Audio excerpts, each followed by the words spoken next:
Hello and welcome to the first of a number of review videos for Math 1560 Calc 1 for the fall semester. I'm Sean Fitzpatrick. Um, we'll be doing these video recordings throughout this semester just to give you guys some things to watch in addition to the textbook. If you find that the videos are not up to your speed, feel free to just stick with the textbook. Of course, you can also use the functions on YouTube to speed the videos up if you find they're going too slow. If you find they're going too fast, you can slow them down, you can pause them, you can come back to them, and they'll all be up in a playlist. So if you want, you can subscribe to that playlist. You'll be updated whenever a new one arrives. They'll also all be posted on Moodle. You'll find the links there. So however you find works best for accessing these videos, that'll work for you. So we're starting out with, I don't know, a dozen or so videos consisting of high school review material before we jump into calculus. So we'll be getting to limits in a little while, but first we're going to go through some basic arithmetic and algebra that you guys are going to need for this course. So we're going to start with the very basics. Well, maybe not very basic. We're not going all the way back to, integer addition, times tables. I'm not doing your times tables for you. But we'll start with the arithmetic of the real numbers. And we're going to do this a little bit abstractly. We're going to look at some of the algebraic properties that real number arithmetic satisfies. So there are two operations when you're doing arithmetic with real numbers, right? We have addition and we have multiplication. Most of the time we don't bother to write out the multiplication symbol. If we have two adjacent variables, then we know that those are being multiplied. That's the usual convention that we take. So we rarely actually use the times symbol to indicate multiplication. So both addition and multiplication satisfy what are called the commutative and the associative laws. So the commutative laws say that the order in which you do these operations doesn't matter. So if you do A plus B, that's the same thing as doing, oh, sorry, I said any x, y, z, didn't I? We're off to a rough start. Don't worry, guys. You'll see mistakes all the time. So if I take x and I add y, that's the same thing as taking y and adding x. And also, if I do x times y, that's the same thing as doing y times x. Okay, so those are always the same. The associative laws tell you how to take these two operations. So addition and multiplication, you'll probably have noticed that these are operations that take two numbers, combine them to give you a new number. Initially, they don't really tell you how to deal with sums or products of three or more numbers. That's where the associative laws come in. They tell you that you can add three or more things, but if you want to add three or more things, you have to group them. And what the associative laws tell you is that the way in which you group those numbers doesn't matter.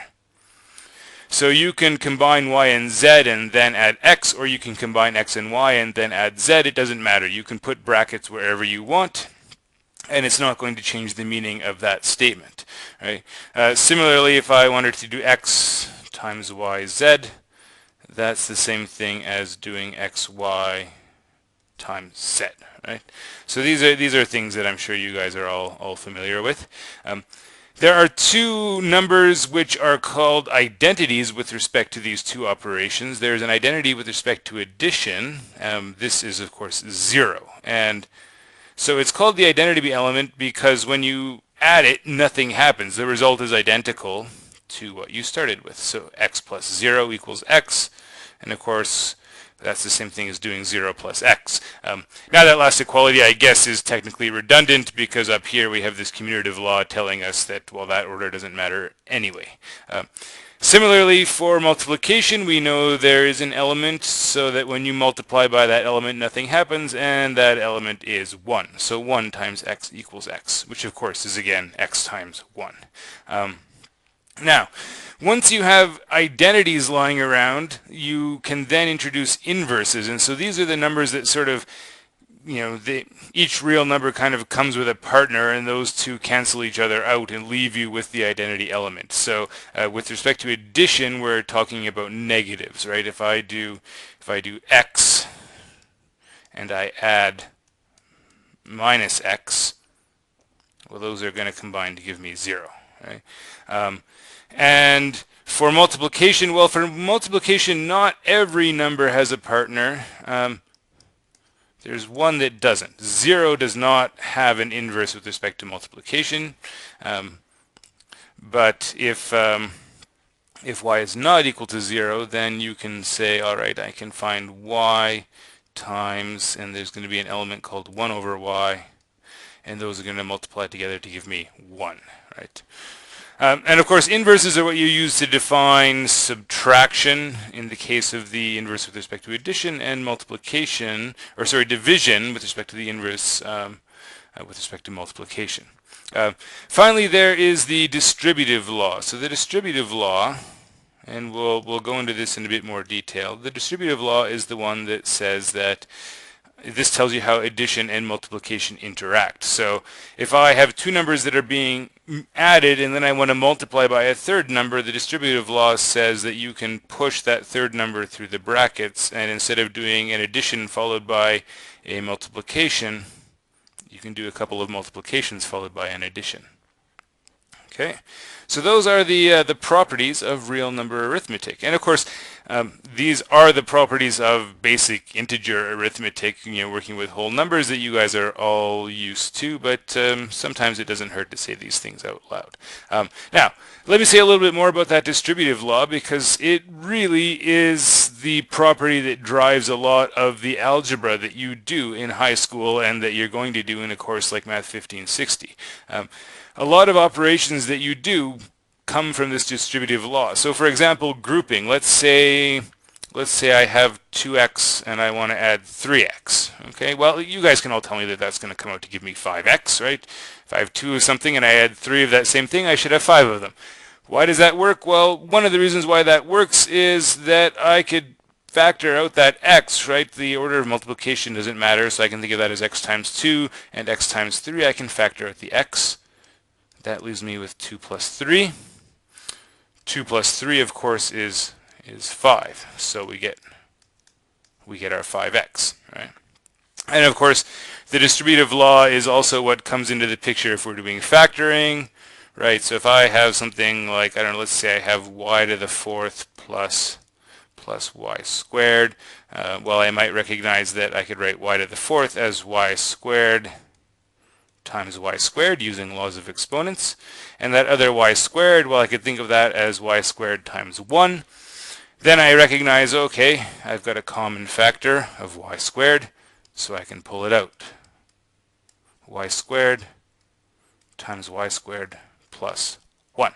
Okay, and again, this is just the distributive law.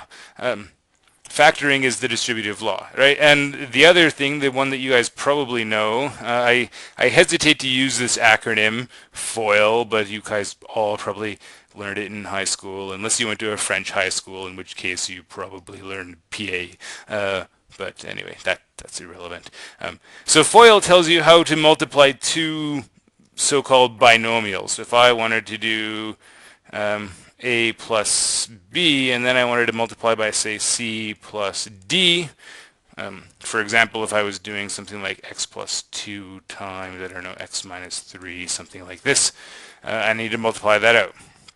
Well, how does this really work? How does this follow from the distributive law? Well, it works because I can think of this thing here as a single number, a single object, and I can distribute it across the addition in the second bracket, and think of this as, well, this is a plus b times c, and then it's a plus b times d, and then of course I can use the distributive property again. I've written the c on the right rather than on the left, but we know that order doesn't matter for multiplication, so if I push the c through the brackets here, ac, bc, and then I get a d, and then I get b d, right? And so the FOIL acronym, I guess I've done FIOL.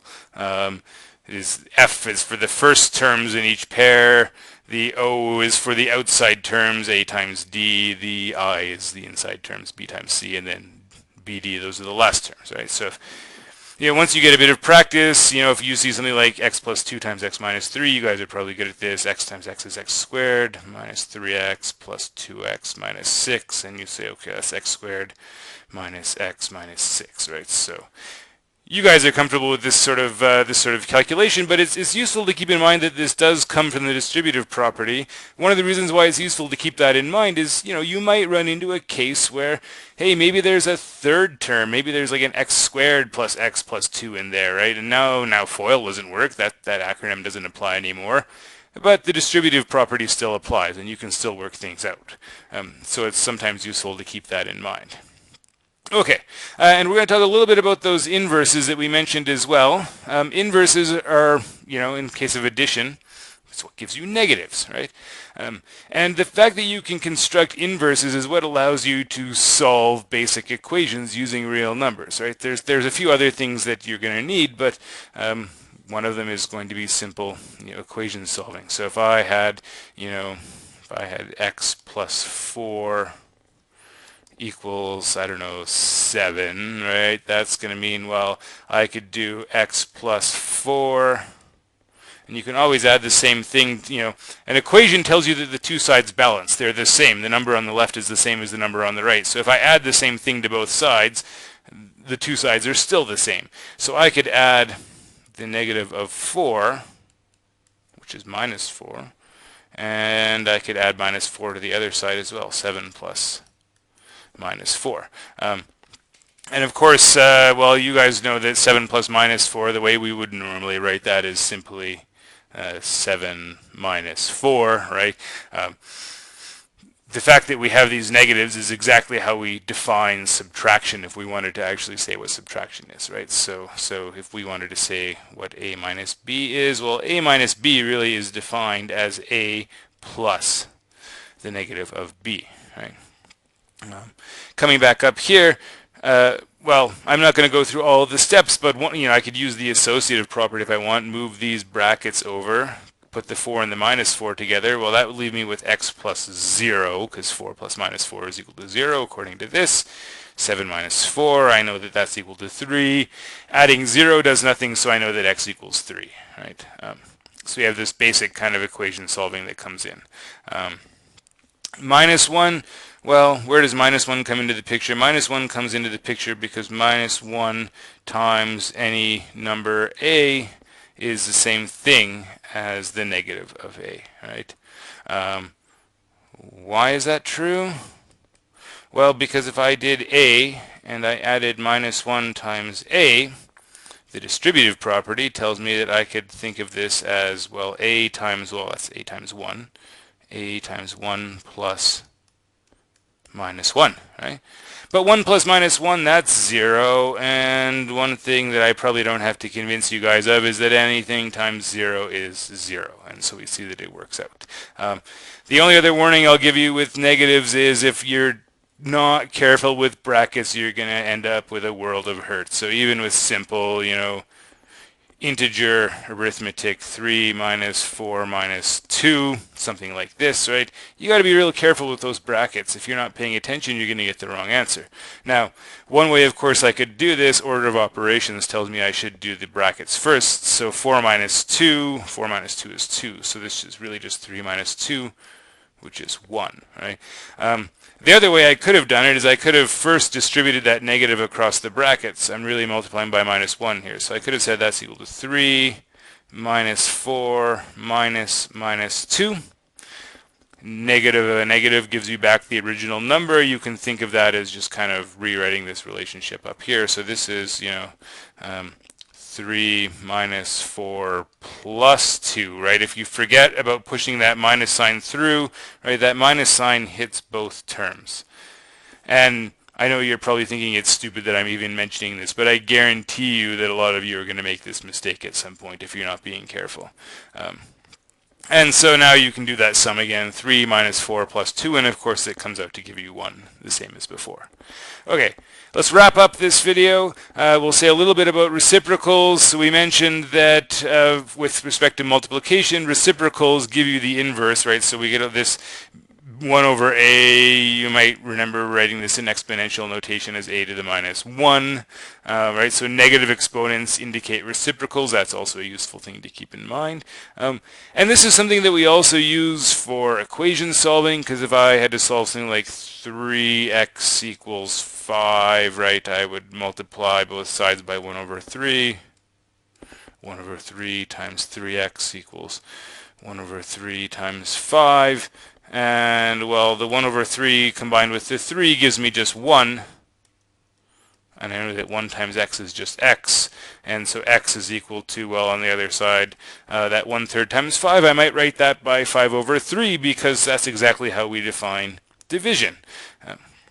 If I define a times 1 over b, this is commonly written as simply a over b, which we can think of as taking the number a and dividing by b. Okay, and then we can mix things up with addition if you want, and you want to be a little bit careful here when you're dealing with reciprocals. So one thing that that a lot of people will mess up is the reciprocal of a sum, a plus b to the power of minus 1. Well, what does that mean?